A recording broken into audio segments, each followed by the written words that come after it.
د تخنیکي او مسلکي زده کړو عمومي ریاست مالی او اداري مرستیال کندوز ته د خپل سفر په ترڅ کې د تخنیکي او مسلکي زده کړو د موسسو د حالت د ښه والي په اړه د دغه ولایت له والي سره وکتل.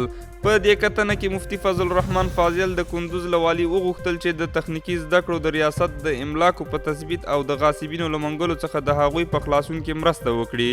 خو د کندوز والي مولا نثار احمد نصرت د همکارۍ ژمنه وکړه او ویې ویل چې له غاصبینو سره مبارزه یې له لومړیتوبونو څخه ده. د کندوز په امنیه قمندانۍ کې د امنیت د تامینولو په موخه امنیتي غونډه وشوه. په دې غونډه کې امنیتي مسؤلینو د خپلو فعالیتونو راپورونه وړاندې کړل او د خپلو فعالیتونو د لا پیاوړتیا په موخه یې د امنیه قمندان څخه په بېلابېلو برخو کې د لازمو لارښوونو غوښتنه وکړه. خو د کندوز امنیه قمندان قاری بختیار معاذ وایي چې پولیس باید له خلکو سره مسلکي چلند وکړي او خپلې دندې په صداقت سره ترسره کړي.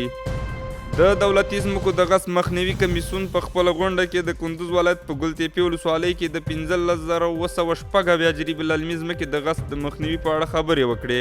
دا کمیسیون هوډ لري چې د عمارت غصب شوي ځمکې بیرته دولت ته وسپاري او په قانوني توګه یې اشخاص ته په اجاره ورکړي. د سویډن هیواد څه د پاسه 14 میلیونه افغانیو په ارزښت د کندوز ولایت د خان آباد ولسوالۍ په ادم خان کلي کې د نجونو او هلکانو لپاره منځنی ښوونځی جوړ او ګټې اخیستنې ته وسپارل شو.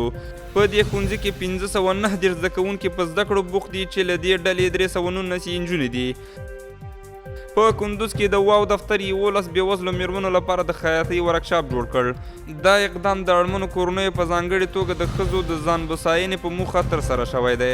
د ښځو لپاره د خیاطۍ د وسایلو ویش د دغه دفتر د اقتصادي پروګرامونو یو له جلا برخو څخه بلل کیږي.